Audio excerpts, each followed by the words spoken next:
Avec ce tuto-là, on va aller regarder la brosse d'historique ainsi que le panneau d'historique, le filtre de halo et la galerie d'effets de flou. Fait que gros programme, attelez-vous. Donc, la gomme d'historique, c'est un outil super important dans Photoshop, très utile. Ça nous permet de revenir dans le temps, dans le rayon de la brosse. Alors pour ça, qu'est-ce qu'il faut pour bien comprendre? Il faut comprendre le panneau d'historique. Donc, si on va ouvrir le panneau d'historique, donc fenêtre historique ici, qu'est-ce qu'on se rend compte? C'est qu'on a ici un instantané, ce qu'on appelle un instantané ici. Donc ça, ce que ça nous permet de faire, c'est que n'importe quand, à n'importe quel moment, on peut cliquer sur l'instantané et revenir au moment où on a ouvert le document. Tout ça, ce que je fais à ce moment-là, les étapes d'historique qui s'en vont ici, s'en vont se déposer sur le RAM. Je peux aussi revenir une étape d'historique à la fois. Bon, je vous apprends rien, c'est un peu comme lorsqu'on fait commande Z. Quand on fait commande Z, dans le fond, on remonte d'une étape historique jusqu'à ce qu'on remonte au début du document. C'est aussi possible de faire fichier version précédente ici pour revenir au début du document. Donc ça revient du même à cliquer sur le snapshot. OK. Bon. Ces étapes d'historique-là, le plus souvent, sont limitées à l'intérieur de Photoshop. Alors là, je ne ferai pas 50 millions de coups de brosse là, parce que je ne me rappelle plus à quel moment, à combien d'états d'historique est-ce que je suis limité. Mais il y a un moment donné où est-ce qu'on a topé notre maximum d'historique. OK? Donc, ici, par exemple, là, si je continue, à un moment donné, ici, je vais avoir topé, puis je ne peux plus revenir plus haut. J'ai ces coups de brosse-là, je ne peux plus faire de commande Z, j'ai topé mon maximum d'historique. Bon, vous me direz, en effet, je peux toujours cliquer ici, OK? Donc, sur mon snapshot pour revenir au début du document, ou je peux tout le temps faire fichier version précédente. Mais c'est important de comprendre comment est-ce que ça fonctionne, ça, parce qu'à un moment donné, des fois, on a fait un certain nombre de choses, et puis on veut pouvoir revenir à ces choses-là. Comment est-ce que ça marche ça? C'est que lorsqu'on va dans les réglages de Photoshop, dans les réglages généraux, au niveau des performances ici, on peut allouer, bon déjà ça c'est très important de le savoir, on peut allouer un certain pourcentage de notre ordinateur à Photoshop, un certain pourcentage de notre mémoire vive. La mémoire vive, c'est tout ce qu'on fait à partir du moment où on a ouvert un document, ça s'en va sur la mémoire vive. Donc toutes les opérations qu'on fait, les commandes Z, tout ça c'est sur la mémoire vive. Quand on fait commande S, on sauvegarde le document sur le disque dur, mais tout ce qu'on est en train de faire, on le fait sur la mémoire vive. Donc, c'est bon de pouvoir y allouer un maximum. Par contre, si on fait ça, il ne faut pas utiliser d'autres logiciels en même temps. Alors, par exemple, si on est en train de faire de l'édition, on est mieux de maintenir notre Photoshop à peu près ici parce qu'on va avoir InDesign ouvert en même temps, puis peut-être même qu'on va baisser un peu parce qu'on va avoir Illustrator ouvert en même temps. Vous me direz pourquoi pas le garder au maximum à tout moment. L'idée, c'est que lorsqu'il y a trop d'informations sur la mémoire vive, Photoshop, ce qu'il fait, c'est qu'il enregistre les opérations qu'on fait sur le disque dur. On appelle ça cloaker. Puis l'accès au disque dur, c'est beaucoup moins rapide que l'accès à la mémoire vive.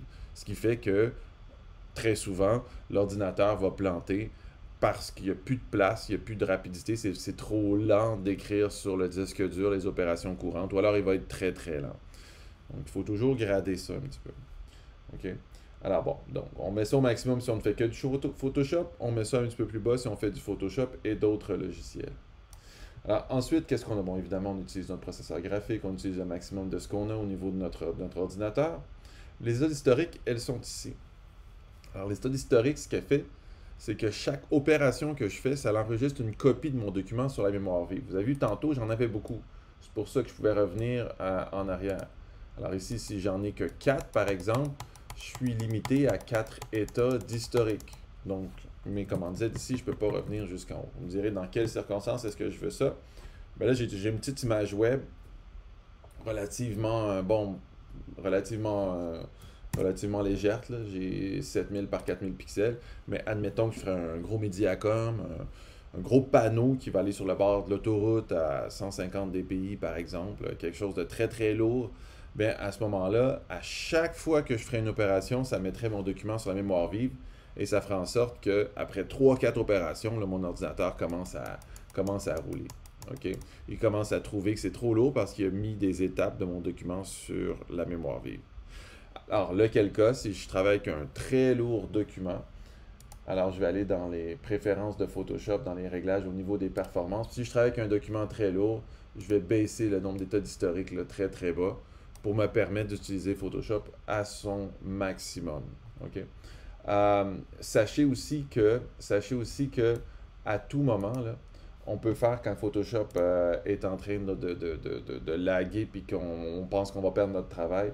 À tout moment, on peut aller dans Édition, Purger, puis faire purger tout. Ça permet de vider tout ce que Photoshop a mis sur la mémoire vive. Donc, ça libère le RAM et ça fait en sorte que tu peux rééchapper ton document, aller un petit peu plus vite. Et en cliquant sur l'instantané, tu reviens au début de ton document ou en faisant F12. OK, bon, maintenant, on sait un petit peu comment est-ce que les étapes d'historique fonctionnent. On comprend aussi le fonctionnement de la mémoire vive vis-à-vis du disque dur. Hein, si je fais commande S ici, là, ça va m'enregistrer sans JPEG, toujours enregistré en Photoshop quand on travaille. Donc, si j'enregistre ça, par exemple, en PSD, en quelque part sur mon bureau, ben, à ce moment-là, ça vient de l'écrire sur mon disque dur. Donc, j'ai une copie sur mon disque dur, elle est safe. C'est sur le disque dur, ça prend de la place sur le disque dur. Puis, tout ce que je vais faire va s'en aller sur la mémoire vive à partir du moment où je fais ça, à chaque sauvegarde. Après chaque sauvegarde, ça s'en va sur le disque dur. Ce panneau-là d'étape d'historique, OK? À partir du moment où je ferme mon document et que je le réouvre, il est vide. Si je ferme ça ici, et bon, même si je ne l'enregistrerai pas ici, que je l'enregistre ou que je ne l'enregistre pas, à partir du moment où je réouvre ce document-là ici, ben, le panneau d'historique, il est vide. Il n'y a rien qui reste dans le panneau d'historique. Très important de comprendre cette notion-là. OK? Bon. Alors maintenant, pour articuler les autres étapes, j'ai besoin de faire un petit peu plus de choses sur mon document là, pour que ça fasse du sens pour vous, ce que j'explique. Alors, ce qu'on va faire, c'est qu'on va aller faire des filtres. On va travailler sur notre document. Donc, par exemple, admettons, je veux garder mon image originale intègre. Je vais la dupliquer. Comme ça me garde tous mes pixels bien nets là, mis de côté. Ensuite, ce que je vais aller faire, c'est que je vais travailler, tiens, on va aller faire un filtre là-dessus, ici. On va aller faire un filtre de galerie d'effets de flou. Mais avant ça, ce qu'on va faire, c'est qu'on va se créer un instantané ici. Alors, bon, nommons-le ici retour arrière. Vous allez comprendre dans deux minutes qu'est-ce que ça fait. Donc ça va me permettre de revenir sur le nouveau calque que je viens de créer. Juste vous rappeler ça. Parce que quand je clique ici, qu'est-ce qui arrive? J'ai plus mon nouveau calque que je viens de créer. Je suis au début du document. OK? Bon, commencez à me suivre. Faites-le avec moi, ça va aller mieux. Là. Donc ici, si je me suis fait un nouvel instantané, à partir du moment où je crée un nouveau calque, ça fait que je peux revenir à cette étape-là. OK? Ici, je reviens à l'étape où j'avais deux calques et non pas à l'étape du début du document. Ça, c'est enregistré. C'est enregistré où? Sur la mémoire vive. Fait que c'est quand même pas un absolu. Bon, on va aller faire des filtres. Donc, je vais aller faire un filtre. Je vais aller faire une galerie d'effets de flou. Puis en même temps, je vais vous montrer la galerie d'effets de flou ici. Donc, la galerie d'effets de flou, ce qu'elle me permet de faire, c'est qu'elle me permet d'aller faire là, ici des flous un petit peu plus, bon, des fois assez intéressants sur mon document.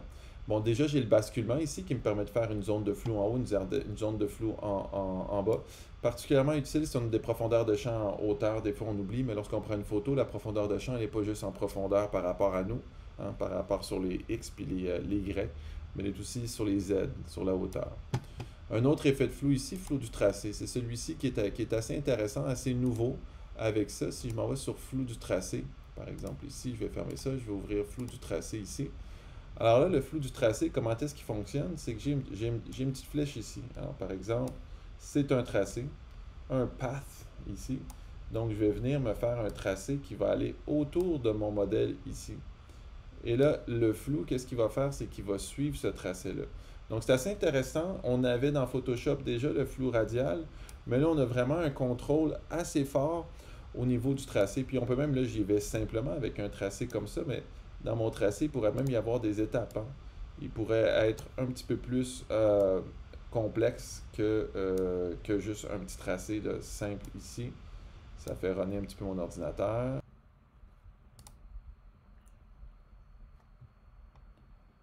Alors, dans mon document, avant de faire mon filtre, vous vous en rappelez, j'avais créé un instantané. OK? Fait que cet instantané-là, si je clique dessus, je reviens à l'étape juste avant de faire mon filtre. So far, so good. Bon. Maintenant, ce que je vais faire, c'est que je vais me créer un autre instantané, qui va être un instantané que lui, je vais appeler après filtre. OK? Donc ça va m'amener après le filtre. Donc, avant le filtre, après le filtre. OK? Donc, ce que je vais faire, c'est que je vais me situer ici. Puis je peux revenir à mon état d'historique aussi. On peut cliquer sur l'état d'historique pour revenir au moment. Fait que là, ce qu'on va se positionner, c'est qu'on va mettre notre petit pinceau d'historique dans l'étape qu'on a fait, qu'on a créé, l'étape d'historique qu'on a créée juste avant de mettre le filtre. Alors, on va chercher la gomme d'historique, donc le pinceau d'historique qui est ici, pardon, dis-je, le pinceau d'historique. On va se prendre une grosse brosse comme ça. Alors là, vous allez voir, ici, si je prends cette grosse brosse d'historique-là ici, je vais la mettre à 100%, juste pour bien montrer ce que je veux faire ici. Donc, ça efface, dans le fond, mon document. Qu'est-ce que ça fait? Ce que ça fait exactement, c'est que je mets de l'historique. Donc, je reviens à l'étape où j'étais avant de faire le filtre dans le rayon de ma brosse. Donc, c'est très, très fort parce que, par exemple, ici, mettons, j'en veux pas. Ici. Bon, c'est certain que vous me direz, on aurait pu faire un masque sur un... On peut utiliser les fonctions des objets dynamiques qui font un petit peu la même chose, mais c'est vraiment quelque chose qui est plus intuitif. Puis qu'au niveau de l'illustration, là, il est très utile. Puis là, mettons, j'en ai enlevé. Bon, j'en ai peut-être trop enlevé. Fait que je vais mettre après le filtre. Et là, qu'est-ce que je fais? J'en remets. OK? Je sais pas si vous me voyez venir ici. OK? J'en remets. Puis non seulement ça, mais je peux en remettre, mais avec une opacité aussi. Donc, si je baisse mon opacité comme ça ici, ça va faire en sorte que je peux remettre du filtre avec une certaine opacité. Donc là, ça peut devenir très intéressant ici, par exemple, pour créer des profondeurs de champ, ce genre de choses ici. OK? Je peux aussi revenir dans le temps avec une opacité, mais là, bon, ça commence à être de l'illustration, mais donc, je vais mettre de ce filtre-là en incrustation dans le rayon de ma brosse. Quand on fait des textures, c'est très utile, là, cet état d'historique-là là, avec des modes de fusion. Fait que vous voyez, ça me permet de vraiment d'illustrer des choses avec ça. On va faire juste un dernier filtre, juste pour montrer un petit peu juste un petit peu montrer la force de ça. Après ça, mettons, je vais me créer un nouvel instantané, un nouveau pinceau d'historique. Je vais aller me chercher un flou. J'aurais aimé ça avoir un petit halo, donc rendu halo. Petit effet de bouquet sur mon document. Tant qu'à être dans la science-fiction, on va y être à plein. Donc, je vais me créer ce lightning-là ici, tiens. Ça va m'éclairer mon document en même temps. Voilà, donc je me crée ce petit halo-là. Je crée un état d'historique. OK? On peut les nommer aussi, là, ça aide. Là. Donc, et là, je vais jouer, hein, comme je vous dis, je vais revenir, mais pas à l'état du début du document. À l'état où j'étais lorsque j'étais satisfait de mon... à l'état où est-ce que j'étais satisfait de mon filtre dans le rayon de ma brosse. Je peux payer sur 0 pour revenir ici. Donc là, je reviens avant le halo. Donc, vous voyez, dans le fond... Oh, c'est mon mode incrustation qui me joue des tours ici. Je vais me remettre en mode normal ici pour vraiment revenir dans le rayon de ma brosse à l'étape où est-ce que j'étais lorsque j'étais bien content de mon filtre. Après ça, j'ai peut-être un petit peu trop enlevé de halo, je vais en ramener, mais peut-être moins fort.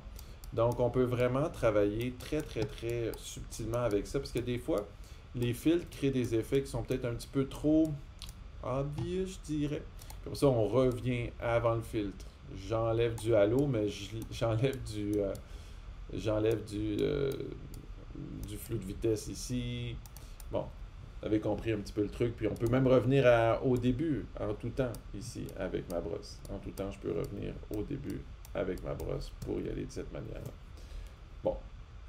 Alors, admettons que j'aime cette composition-là. Je pense que je vais me rajouter un petit peu d'halo quand même. J'aimais ça avec du beau halo ici.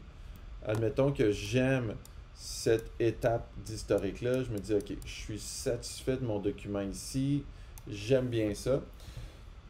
Mais j'aimerais ça continuer à travailler. C'est pas fini avec l'état d'historique. Donc là, ce que je peux faire, c'est que cet instantané-là ici, je vais me créer un nouvel instantané que j'appellerai Solus 1. Et là, cette Solus-là ici, ce que je peux faire, c'est que je peux faire un nouveau document à partir de ça. Ici. Parce que vous en rappelez, mes étapes d'historique, à partir du moment où je ferme mon document, ça s'en va. Donc ça me permet d'aller exporter des solutions. Donc si j'ai ma soluce ici, j'enregistre ma soluce comme une option 1. Puis après ça, je peux juste continuer à travailler, enregistrer des nouvelles soluces, revenir dans le temps, etc., etc.